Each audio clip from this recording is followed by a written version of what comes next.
Welcome to Link Up with Sharon and Learn English with me. In another post, we have learned how to make a sentence with one verb and one word. And this kind of sentence is called imperative sentence. Today we are going to learn more with be verb. Normally, an English sentence, you need a subject, someone or something. Verb. Today we use be verb, and I add adjective to make the meaning complete. And don't forget punctuation to end the sentence.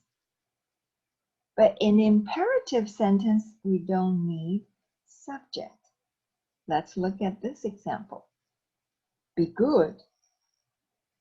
Imperative sentences can be used to give orders, instructions, or recommendations. And it all depends on your tone. Let's see more examples. Be happy. Be early. Be strong. Be patient. That's all for now. Thank you for watching. Follow me and you'll learn more. Bye.